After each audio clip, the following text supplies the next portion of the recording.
Hey guys, how's it going? Today I wanted to talk about self-doubt and confidence in your everyday life. Everybody has it, no matter who you are, no matter how cool you are, no matter if you're the Queen of England or the president of whatever country you're in. Everybody has self-confidence issues at some point in their life, and also doubt of themselves. So the thing is that people have to understand, because obviously I've had doubts, I've had self-confidence issues, is that probably nobody else in this world thinks of you, of oneself, more than you think of yourself. No matter who it is. Even your mom doesn't think of you as much as you think of yourself. It's because obviously you're living with yourself, so you're always in that state. And people are conscious of their surroundings, and they often think that, oh my God, if I do something silly, well, what will the people around me think of? Well, first of all, who are these people around you? Who are they in your life? Why would you care? Secondly, most probably they will not even notice. People tend to be stuck in their life. They tend to do the things that they like, and they don't really think about so much their surroundings, except if you're like super duper loud. And even then, I mean, if you really think about it, they will probably like laugh or be like, what the hell is this guy doing? And then the next thing is they forgot what the hell happened. And even if they were to re-meet you again in 30 minutes or a day or a year, first of all, you probably won't know who they are, and they won't even remember who you are. So I think that's very interesting. So basically, a lot of the self-doubt, self-confidence issues that people have comes from yourself. So if you don't have confidence in yourself, it's basically mostly your fault, unfortunately. We are the own masters of our own actions, and if we don't speak, if we have fears, if we have doubts, it's mostly what we think in our head. And you know how it is sometimes when you overthink something, as if, let's say, if you were to do jump by parachute from a plane, if somebody were to push you, well, guess what? You jumped. And I don't think that you'd have too much fear, because you'd be just thinking like, oh, I got to pull this parachute. I got to do what I need to do in order to survive. And then afterwards, after the whole thing happened, you'd be thinking, oh my God, this was really scary. But if you now are on that plane and you look down and you say, hey, I'm not really sure if I want to jump, and you think about it, sometimes you're just not going to want to jump, and it's going to be really, really hard.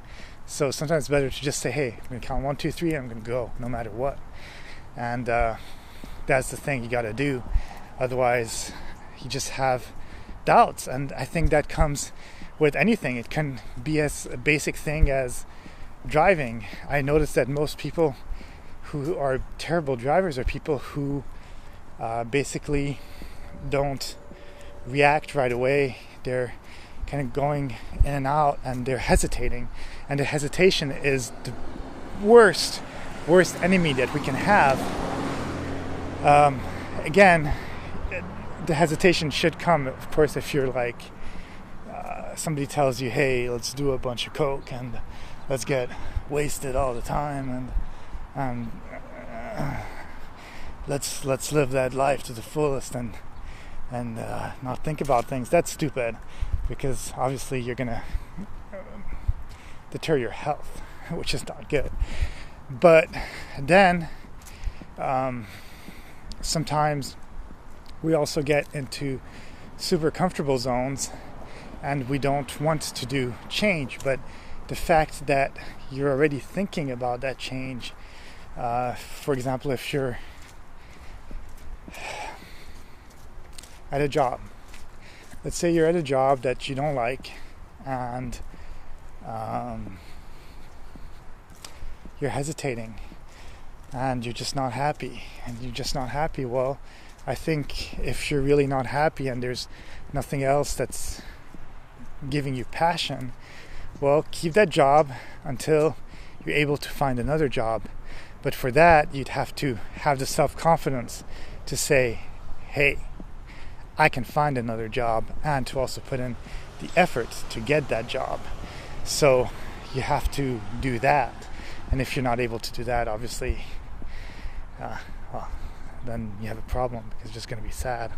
So try to get that self-confidence by, first of all, believing in yourself, and at the same time, I've seen a lot of people say, like, for example, there was Michelle Obama that had that made a quote, like maybe last week or something like that, and I read it, and she was saying, hey, I've been at the tables of most of those places where they have all these presidents and kings and all that stuff from different countries. I've been to all these dinners and sat at the same table as them, and trust me, guys, they're not as smart as you think they are. And that's the thing, is we have to think that even the coolest person, or the person we admire the most, well, guess what? They all poop, right? They all eat, they all cry. And sometimes it's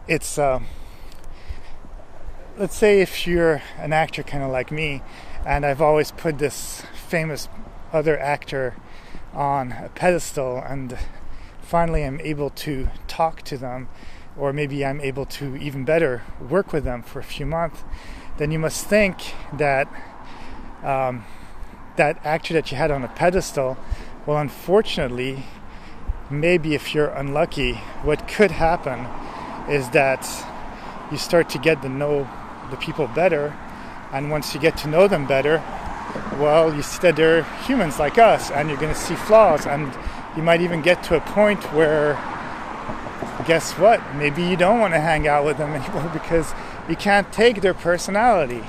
So definitely I feel that the self-confidence issues that we have almost come from the fact, and the doubts also come from the fact, that we know all our flaws, but we also multiply whatever's inside of us much more than what other people perceive. It's kind of like the bodybuilder syndrome, where they look at themselves in the mirror and they still see a scrawny guy, yet they're huge, their biceps are bigger than your face, and they don't see it. So at the same time, you must tell yourself that you are good enough, you are enough, you have enough confidence, you have enough knowledge, you have enough to do what you need to do, because if you don't do it, then you're never going to get. Most of these people who have succeeded in life have done. They had an idea, they might have had little self-confidence at some point, but at the same time, they had enough confidence to say, screw that, I will do what I need to do in order to get to where I need to be. So, don't have self-confidence issues or self-doubt, because that's just kind of trying to think what other people think of you, and you're never going to really get that out of somebody's mouth. And even your best friends might tell you things, but it's just words. Like what I'm saying right now, they're just words. Take them for whatever they are. But I do believe that the self-confidence will start with you. So you have to have your own self-confidence, and you have to have your own self-worth, and basically you're going to be able to decide, hey, I am worth this much.